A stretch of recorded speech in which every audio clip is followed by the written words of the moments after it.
السلام علیکم جی، فیاض رحمٰ آپ لوگوں سے مخاطب ہے۔ امید ہے آپ سب لوگ خیریت سے ہوں گے۔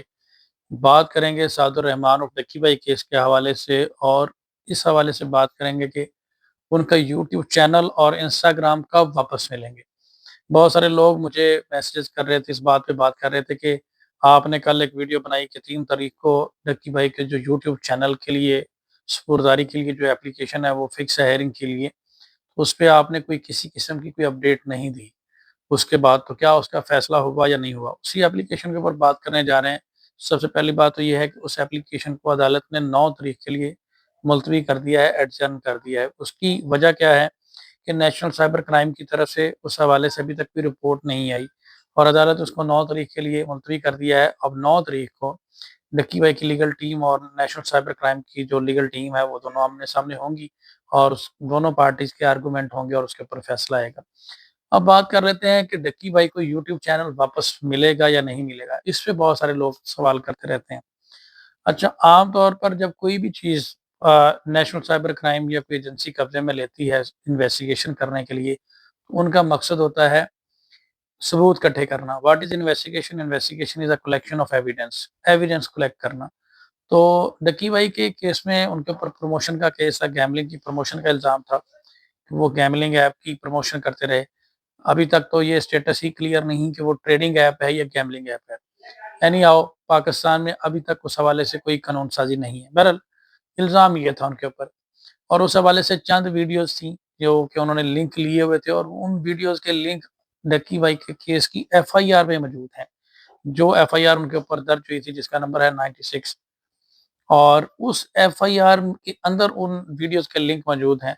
تو اس کے بعد وہ ویڈیو انہوں نے اٹ مینس کے چینل کو جب یہ اریسٹ کیا گیا ڈکی بھائی کو، اس کے بعد جب انویسٹیگیشن کا ادارہ کار آگے بڑھا، ان کا لیپ ٹاپ، ان کا موبائل فون، ادر والٹ وغیرہ ساری چیزیں جو قبضے میں لی گئیں، اب ان کو رکھنے کا مقصد کیا بنتا ہے؟ عام طور پر قانون یہ کہتا ہے کہ جب انویسٹیگیشن پوری ہو جائے، فرانزک کا پروسیس پورا ہو جائے، تو پھر جو سپرداری ہے اس کے راستے میں کوئی رکاوٹ نہیں رہتی، اور موسٹلی ایسے کیسز میں عدالت جو ہے سپرداری دے دیتی ہے۔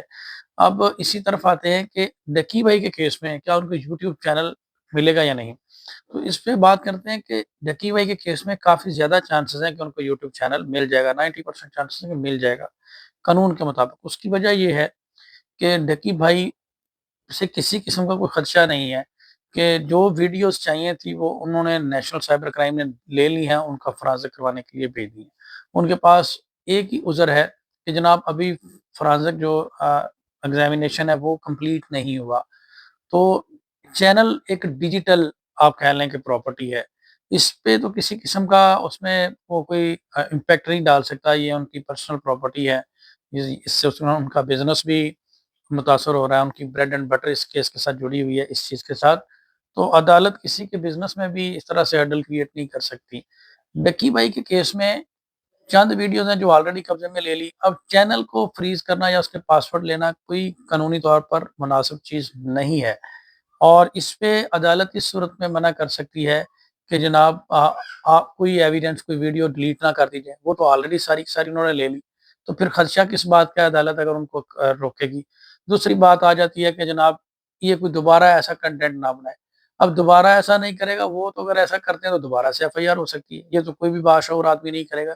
اور اس حوالے سے ڈکی بھائی باقاعدہ طور پر عدالت میں انڈرٹیکنگ بھی دے سکتے ہیں کہ وہ اس طرح کی کسی ایپ کی پروموشن نہیں کریں گے۔ وہ پہلے بھی کہہ چکے ہیں کہ مجھے تو پتہ ہی نہیں تھا یہ ٹریننگ ایپ ہے یا کیا ہے، میں تو اتنا کامنلی یہ یوز ہو رہی تھی، میں یہی سمجھ رہا تھا کہ یہ ٹریننگ ایپ ہے، تو مجھے تو اس بات بارے کا علم بھی نہیں ہے، اور نہ ہی اس کو ایلیگل ڈکلیئر کیا ہوا ہے، پی ایس ایل میں، ادر ایونٹ میں، ہر جگہ پہ یہ استعمال ان کا کیا جا رہا ہے۔ تو مجھے تو جب بھی کوئی اپروچ کرتا تھا ٹریننگ ایپ کہتا تھا۔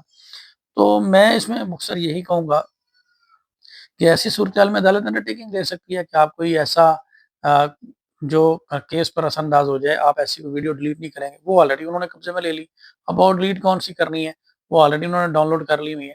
تو ایسی صورتحال میں ڈکی بھائی جو ہیں وہ ان کو چینل کے حوالے سے کوئی رکاوٹ نہیں ہے، فردر انویسٹیگیشن کے لیے وہ نہیں چاہیے، وہ پروسیس پورا ہو چکا ہے۔ مجھے نہیں لگتا، ایسی صورتحال میں 90% ہے کہ ان کو چینل مل جائے گا، اور ایسے کیسز میں عدالتیں سپرداری کا یہ چیزیں دے دیتی ہیں جب انویسٹیگیشن کا پروسیس پورا ہو جائے۔ لیکن پھر بھی عدالت کی ڈسکریشن ہے۔ اس کے علاوہ قانونی گراؤنڈ کے اوپر بات کریں تو وہ مالک بھی ہیں، لاس پوزیسر بھی ہیں، وہ تمام تر جو اسینشیل ہیں